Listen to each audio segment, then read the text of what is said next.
Арыбаңыздар, кадырлуу телекөрөрмандар, Кыргыз баяны телеберүүсү улуттук биринчи каналда өзүнүн ишин баштайт.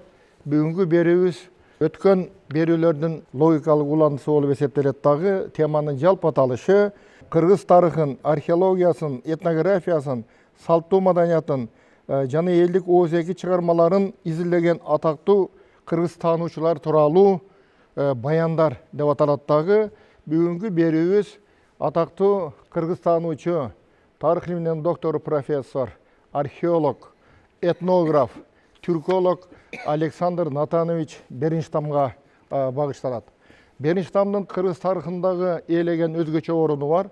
Бул бир гана тарыхчы эмес, жалпы эле ушу кыргыз тарых илиминде археология илимине негиз салган илимпез болуп эсептелет. Жана кийинки кыргыз тарых илиминин өнүгүшүнө ошол башатында турган илимпездордун бири катары билебиз. Жана ал калтырган мурастар бүгүнкү тарых илиминде анын айткан пикирлери, чыгарган тыянактары бүгүнкү тарых илиминде дагы өзүнүн актуалдуулугун жогото элек. Оболу биздин куттуу студиябыздын меймандары менен сиздерди тааныштырып өтөйүн. Кыргызстандагы эң белгилүү археологубуз, белгилүү илимпоз Кадиша Искандаровна Ташбаева, тарых илиминин кандидаты, Улуттук илимдер академиясынын бөлүм башчысы, Кыргыз Түрк университетинин профессору, тарых илиминин доктору, биздин белгилүү кыргызстануучубуз Муратбек Чалаке уулу Кожобеков, Кыргыз билим берүү академиясынын бөлүм башчысы, биздин белгилүү методист жана тарыхчыбыз Мурат Иманкулов агайыбыз, таанымал фольклорчу жана этнограф, тарых илиминин доктору, профессор Кайыпов Сулайман Турду уулу, Улуттук университеттин профессору, биздин белгилүү тарыхчыларыбыздын бири Рыскул Жолдошов агайыбыз. Куш келипсиздер студияга. Биздин белгилүү таанымал археолог катары Кыргызстандагы, жалпы ушул Орто Азиядагы дейли, бул кененирээк алалы, Александр Натанович Беренштамдын археология илимине кошкон салымы, жалпы тарых илимине кошкон салымы, анын орду кандай, аны билген киши катары, анын эмгектерин тереңдетип окуган киши катары, археолог катары өзүңүздүн ой пикириңизди айтып өтсөңүз. Александр Натанович Беренштам Керчь шаарында төрөлүп өскөн экен да. Ленинграддык мамлекеттик университетте география факультетинин этнография бөлүмүн бүтөт. Ошон үчүн илимге башында билим алган бул этнограф болгон ал. Этнограф болуп, ошон үчүн түрк элдеринин тарыхын, анан маданиятын изилдеп, университетти жакшы бүткөн үчүн анан сразу аспирантурада калат. Аспирантурада калып, аспирантураны бүтөр замат уже кандидаттык диссертация жазат да, түрк элдеринин тарыхы боюнча, маданияты боюнча. Эрмитажда иштеп, анан кийин академияда Институт истории материальной культуры деп, археология институту болбоду. Ошо эки мекемеде иштеп, эки мекемеден 3-чү жылы бизге Орто Азияга жөнөтүлөт, экспедицияга жөнөтүлүп, бул жерде ал как раз Эрмитажга Орто Азияда жашаган түрк элдеринин маданиятынан экспонаттарды таап, нетип, анан кийин ошо музейге, Эрмитажга музейге алып келиш керек эле да. Тарыхын изилдеп, нетип, анан ойлойм да, эмне үчүн ушу келип, нетип, анан кийин археологияга кызыгып кеткени. Себеби ошол мезгилде, себеби археологиялык эстеликтер көп болуп, шаарлар көп болуп, көзгө көрүнүп нетип турган. Ошон үчүн өзүнчө бир целина болгондо, анан Беренштамда келип, ошо этнографиялык материалдарды изилдеп жүрүп, анан археологияга аябай кызыгат да. Кызыгып, нетип, анан кийинчерээк 37-жылы уже археолог катары биринчи изилдөөлөрдү, раскопкаларды, казууларды баштайт. Бул Таласта Манастын күмбөзү деп коебуз го, ошонун жанында чоң могильник болгон, мүрзөлөр болгон. Анан ошо мүрзөлөргө кызыгып, себеби анын жайгашкан жана Манастын күмбөзү деп, күмбөзгө жакын жерде жайгашып, Кароол чоку деп неме болуп турат. Ошонун жанында жайгашкан үчүн кызыгып, анан ошону изилдей баштайт да. Изилдей баштап, анан кийин кызыктуу жаңыча эми ал мезгилде археологиялык маалыматтар аз эле болчу да. Материалдар аябай жакшы сакталган үчүн неме болуп туруп анан аябай кызыктуу, даже кийимдери, органикалар, буюмдар сакталат. Изилдеп анан ушул могильник, ушул мүрзөлөр гундарга таандык деп неме алып чыгат да. Анан бизге эми чоң салымы ошондон баштап кызыгып, биздин Кыргызстан бүт жергесин тегеренип кыдырып чыгат да. Разведка катары кыдырып, Чүйөрөн, бу Красная Речкада, Буранада, Ак Бешимде казуулар жүргүзүп, кичине аларга уже тоже жана хронологиясын кайсы мезгилге таандык ошолорду айтып кетет. Анан Ысык көл жака барып, Нарынга барып, эң тоолуу, бийик тоолуу жерде арпада коло дооруна таандык мүрзөлөрдү ачат да.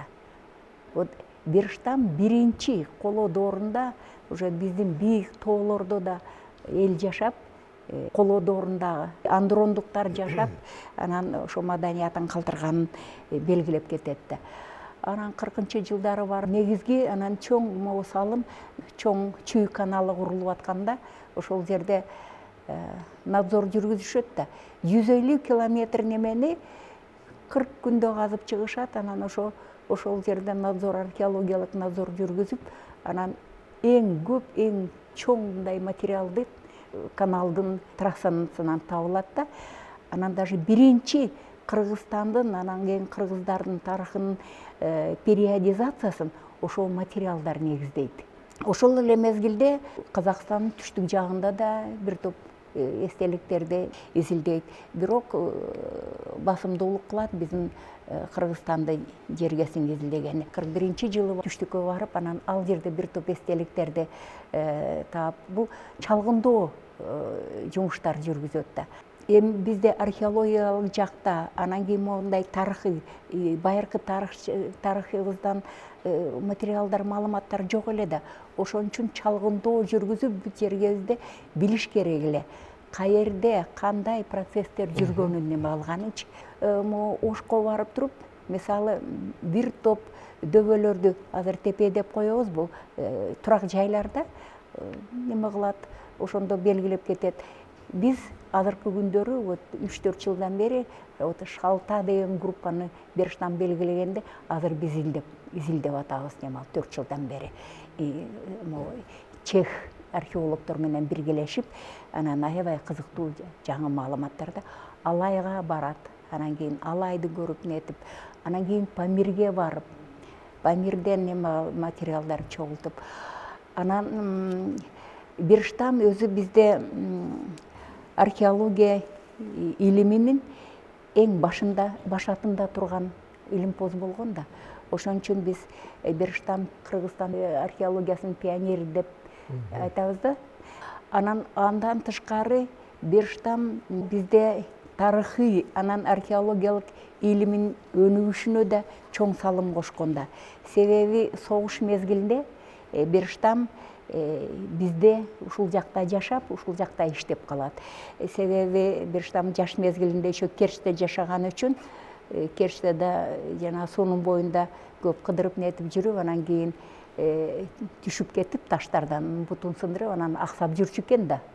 Өмүр бою аксап жүрүп нетип, ошого карабай, анан тоо таштарды бизде да аябай кызыккан неме кыдырып жүргөн адам болуп атпайбы. 43-жылы Берштам жана ошол мезгилде өкмөттүн чечими менен, өкмөттүн ичинде иштеп, бир комиссияны жетектеп жүрүп, анан ошондо Илимий академиянын филиалынын ачылышына көп салым кошкон да, филиалын ачышка көп салым кошкон. Анан кийин тарых, тил жана адабият институтунун тарыхы бөлүгүн жетектеп келип, анан кийин археология бөлүмүн түзүп, ошол эле мезгилде биринчи музейлерде археологиялык бөлүмдөрдү ачып жетектегени көп салым кошкон да. Рахмат. Анан дагы немени айтып кеткенден 42-жылы докторлук диссертациясын жактайт да. История Кыргыз и Кыргызстана с древнейших времен до монгольского нашествия депчи. Бул биринчи ошол мезгилде эмгек, бул Кыргызстан кыргыздардын анан Кыргызстандын тарыхый периодизациясын түзгөн. Тилекке каршы өз мезгилинде ал жарык көрбөй калган. Анан кийин биз жана 97-98 жылдары Бирштамдын эмгектерин чыгарганда, анан ошондо ошол жерге киргизгенбиз. Жакшы, рахмат чоң. Мурат агай, азыр эже айтып өттү, бул 43 жылы Абрамсон Ташкенттен коргоп атат, кыргыздардын маданияты боюнча. 42 жылы кыргыздар жана Кыргызстандын тарыхы байыркы доорлордон моңгол чабуулу мезгилине чейинки деп аталат. Ушул диссертациясында кыргыздардын келип чыгышы, Кыргызстан этногенези боюнча бул кишинин айткан пикирлери бар да, өзүнүн концепциясы, жеке концепциясы. Эми бул карама каршылдуу концепция албетте. Ошого сиздин пикириңиз кандай? Андан бери кандай жаңырды бунун тиянакта пикирлери бул кишинин айткан? Александр Натанович ушундай кыргыздарга көзү түз, ал жөнөкөй эле ошо кыргыздарды жакшы көрбөстөн кыргыздардын патриоту болгон. Мен ошону адегенде башында белгилеп кетким келет да. Абрамсон экөөбүз дейт, ушу всесоюзный бир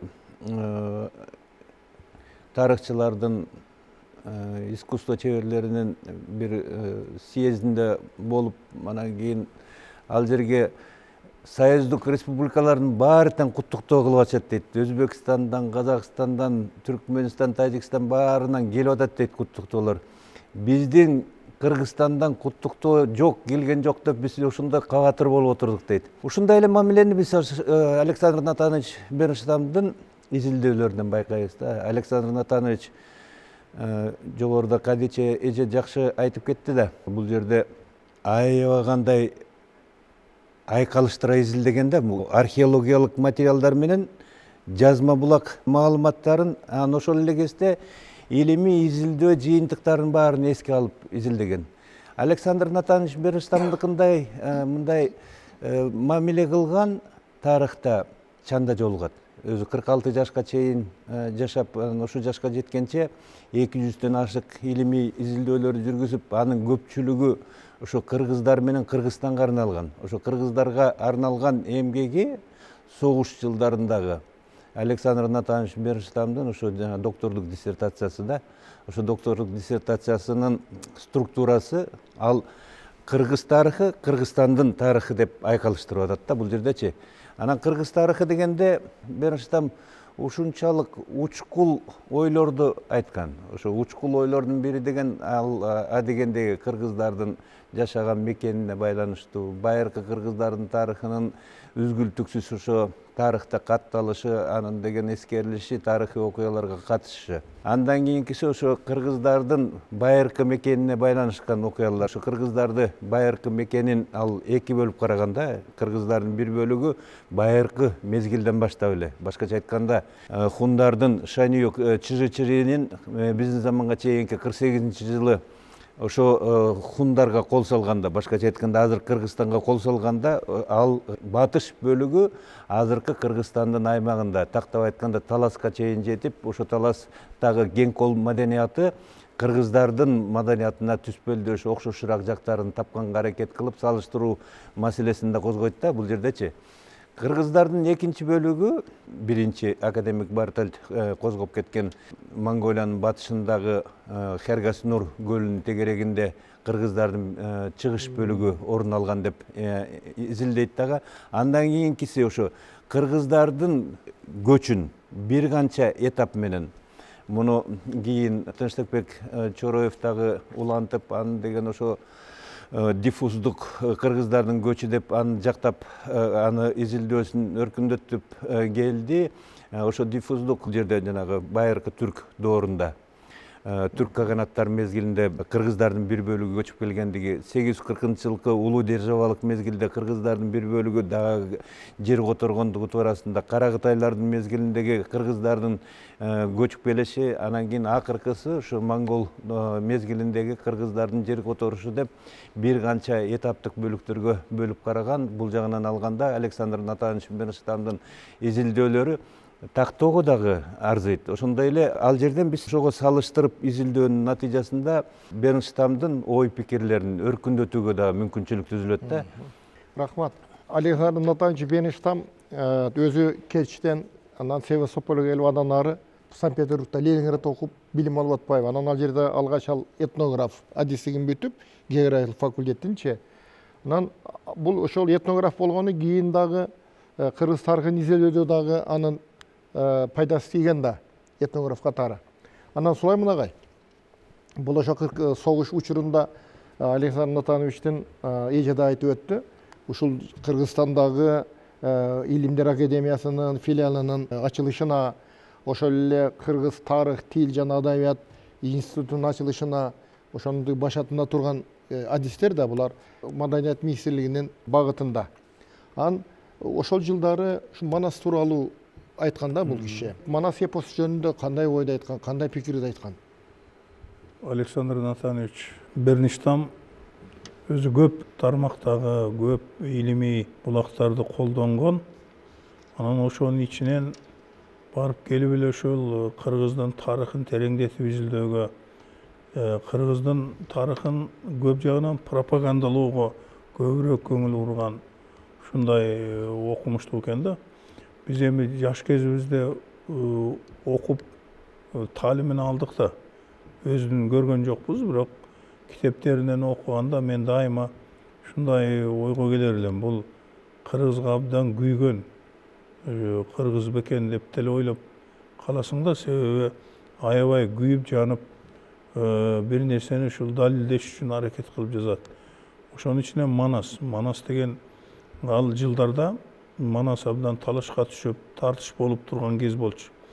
52-жылга чейин, 52-жылы июндагы бүткүл союздук конференцияга чейин Манаска арналган. Манасты айтуу, аны илимде колдонуу же болбосо басып чыгаруу маселелери дайыма ал саясат менен бирге чечилип, саясатчылардын айтканындай чечилип турганда. Анан 52-жылы гана кийинчерээк жана 4 томдук чыкты, андан кийин анан бир аз илгерилеп кетти. Ошол ага чейин Манасты бул Берништам тарыхый булак катары колдонгон да, тарыхый булак катары колдонуп, керек болсо фольклористикада тарыхый школа деген бар да, ал тарыхый мектептин өкүлдөрү сыяктуу ошол каармандардын прототиптери болот деп ошого ишенген киши да. Анан кийин бул Манастын прототипин табууга аракет кылганда атайын макала жазып, ошо Суджи эстелигиндеги мен кыргыз оолу Ягылагархан ата келдим деген бир сүйлөм бар да, ошол сүйлөмдөн неметип Ягылагархан деген бул кыргыздын баатыры, ушу Ягылагархан Манастын прототиби болуп калышы мүмкүн деген көз карашты колдоп, андан кийин ошол Манастын 1000 жылдыгын өткөзсө болот деген пикирди ушу киши айткан да. Бирок көп аракеттер жасалган, комиссиялар түзүлгөн, бирок Манастын 1000 жылдыгы өтпөй калган да. Берништамдын чын эле бул кыргыз маданиятын, кыргыз элин, кыргыз жерин, дегерге кыргызга байланыштуу баардык нерсени ушунчалык сүйүп, ушунчалык жан дилим менен жасагандыгы, башкаларга тааныткысы келгендиги ошол ар бир текстинен көрүнүп турган окумуштуу да. Анын чыгармалары кыргызчага которулуп, жанагы Бартольд Кундай эле кыргызчага которулуп, жыйынтыктап чыгарылды. Эми дагы эле комментарийлер менен кийинки муун түшүнө турган кылып дагы эле кыргыз тилинде басып чыгарса болот го деп ойлойм. Берништамдан үйрөнө турган көп нерсе бар. Анын тарыхый маалыматтарын, ачылыштарын гана эмес, анын ошо кыргыз маданиятына, кыргыздарга, кыргыз жерине жасаган мамилесин дагы үйрөнүш керек да. Бул жагынан дагы чоң өрнөк берчү, окумуштуу. 97-жылы Кадыйчы Искандардын эженин жетекчилик астында ушу Берништамдын эмгектерин баарын жыйнап, аларды иретке келтирип, татынакай болуп 2 томдук китеп чыккан. Эже, сиздерге чоң рахмат. Бүгүнкү күндө мына ушу биздин илим үчүн кызмат өтүп атат. Демесел, чачылып жаткан маалыматтардын баардыгын жыйнап чыгаргансыздар, абдан татынакай чыккан, маанилүү чыккан да. Анан бул жерде көз белгиси жок болуп кетмек эле да. Андан мындан сырткары биздин кызыбыз жетекчилик биз жасадык. Бериштан боюнча кандидаттык диссертациясын 2 жыл мурда коргоду. Ал ошо Керчти, Севастополду, Ленинград, Москванын архивтерин кыдырып, Бериштан боюнча абдан дыкат материалдарды таап, илимге сунуш этип, ошо негизинде кандидаттыгын коргоду да, кандидат диссертация. Рысул агай, Бериштам кыргыз археологиясына негиз салган, ошонун башында турган илимпоз деп эжебиз да айтты. Бунун ошол Кыргызстандын аймагындагы кездешкен, жолуккан тарыхый эстеликтерге берген мүнөзөмөсү кандай? Анткени бул айтып атат, 40 000 километр басыптыр да бул эсептегени боюнча. Бул меридиан да. Анан сырткары бул ошол Кыргызстандын аймагындагы тарыхый эстеликтердин бардыгын рейстерге салып тартипке келтирген да. Ошо тууралуу бир маалымат берсеңиз. Бериштам жөнүндө сөз кылганда эң биринчи кезекте Бериштамды кыргыз археологиянын негиз салуучусу деп эсептешибиз керек. Ушул алгачкы кадамды Бериштам жасаган 30-жылдардын ортосунан баштап, ошо Кыргызстандын эле эмес, коңшулаш Казакстан түштүгү, Фергана, Памирге чейинки жерлердин баарына экспедицияларга катышып изилдөөлөр жүргүзгөнүн билебиз. Анан бул кишинин ушул кыска өмүр жолунда бир болгону 46 жыл жашаптыр. Ушул 46 жыл жашында өтө ушунчалык эмгекчил адам болгон экен, өтө көп эмгек жараткан. Таң калыштуу бир 70-80ге чыккан адамдар жазабаган ишти жасап кеткендиги менен таң калтырат да. Ошол өтө көп эмгектердин негизги көпчүлүгү бул археологиялык эмгектер. Казууларга түздөн-түз катышкан. Андан тышкары ушул Кыргызстандын аймагындагы археологиялык объектилерге мындай баа берген. Бул кайсы мезгилге таганда кандай жерлерде деп башкача интерпретация, илимий интерпретацияны ушул киши берген. Бул киши өзү мындай гениалдуу киши болгон. Жана жогоруда кеп кылгандай жалаң эле археологиялык эмес, бул кыргыз элинин фольклоруна, этногенезине дагы катышкан. Бирок эми билебиз, бул кишинин тагдыры бир аз татаал да болгон. Бул өтө көп иштеп, объектилерди аныктаган менен бул кишиде эми иштеген кишиде жаңылыштуулар болот да. Ушундай жаңылыштуулар да болгон. Мисалы үчүн Бериштамдын казууларында Кен колду, Ак Бешим, андан башка тиги Акталадын нарын өрөөндөгү казуулардын баарына чалгындуу иштерин жасап келип, анан Кочкор өрөөнүндө булактардагы жана Кочкор башы деген аталышты бул Акталанын Алабуга суусунун жээгиндеги коргонду Кочкор башы деп берген да. Бул киши баягы бияка келип кетип борбордон келгендиги үчүн жергиликтүү топонимкалардан жана фольклордук маалыматтарды азыраак билгендигине байланыштуу ошо Кочкор башыны адашып калган да.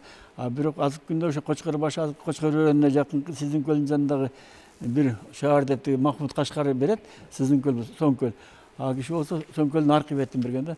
Андан тышкары бул киши ушул өзүнүн жанагы изилдөөлөрүндө агай айтып кеткен манастан тышкары Огуз хан жөнүндө дагы жанагы Огуз намедеги уламышты абдан жакшы интерпретация берип, хундардын заманындагы Моде Шанүйдүн прототиби Огуз хан деп ошо экөөнү салыштырган бир жакшы изилдөө жүргүзгөн. Кыргыз элинин этногенезинде түздөн түз тиешеси бар изилдеген адам катары билебиз да. Бирок Бериштамдын көз караштары бүгүнкү күндө Аристовдун мектебине тиешелүү деп айтсак болот. Анткени Аристов эң биринчи жолу кыргыздар экиге бөлүнүп калган байыркы мезгилде тиги жергиликтүүлөр дусун, түштүк Сибирдегилерди кыргыз деген аты менен чыккан деп ошол эки бөлүнүп калган эл толкун менен чоң мезгилде аралашкан деген көз карашты берген Бериштам. Бул эми элестетип көрүңүз, хундардын заманында бир кошулган, андан кийин түрктөрдүн заманында ортодон бир 400 жылдан кийин, андан дагы 200 жылдан карлуктардын заманында, андан кийин кыргыз каганаттын мезгили дагы бир 200 жыл, 500 жылдан кийин кидандардын, анан монголдорду, бул өзү ушунчалык чоң аралыктарда элдердин аралашуусу бул мүмкүн эмес. Анткени биринчи келген адашып, сиңип, аралашып кетет. Бул эми илимий гипотеза түрүндө гана калды. Мол көз карашты көбүнчө жактагандар Бериштамдын кадыр баркы менен эле жактап жүрөт. Алыс аймактан 200-300 жылдан кийин аралашты, анан Азастан. Бул эми дээрлик дал келбей турган окуя да. Эми Бериштамдын өмүрүнүн аягында айткым келет, ушу патриот деп айттык. Аягы дагы тагдыры да татаалыраак болуп бүттү да. Себеби дегенде 51 жылғы пленнен кейін буржуазиялық улутчул деген кине коюлуп ушул кыргыз изилдөөчүлөрүнүн катарында Берништам да киргизилип, Биз азыр кайрылабыз буга анан өзүнчө. ушул Берништам ушу бир аз жанагы өзүнүн изилдөөлөрүнөн мындай толук кандуу мындай сыйлык ала алган жок деп айткым келип аткан да. Ооба. Кадырлуу телегөрөрмандар, тарых илминин доктору профессор Тынчтыбек Чоротегиндин Александр Натанович Берништам тууралуу берген эксперттик пикирине көңүл бурары.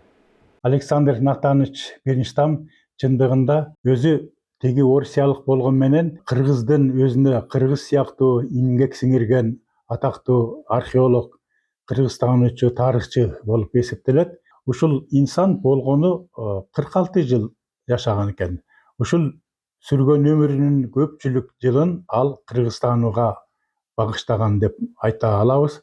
1943 жылы мурдагы СССРдин Илимдер Академиясынын жаңы бир бөлүмү, филиалы болуп ачылган бөлүмгө келип, аны түптөгөнгө дагы ал өзүнүн салымын кошкон. Кийин бул бөлүм, филиал азыркы Кыргыз Улуттук Илимдер Академиясы болуп калган. Берништамдын негизги маселелери комплекстүү каралышы керек. Ал археолог катары гана эмес, булактарды да жакшы изилдеген, албетте котормо менен изилдеген, бирок ийисине чейин жеткирип изилдеген, аны археологиялык материалдар менен айкалыштырган мыкты тарыхчы болуп эсептелет. Анын негизги багыттарынын бири албетте Кыргыздын этностук тарыхына да байланыштуу. Академик Бартольдтун жолун андан ары тереңдетип улап, кыргыз тарыхынын кыйырын терең карап, Энесайдагы, Алтайдагы, жалпы Ички Азиядагы кыргыздар менен Теңир тоодогу кыргыздардын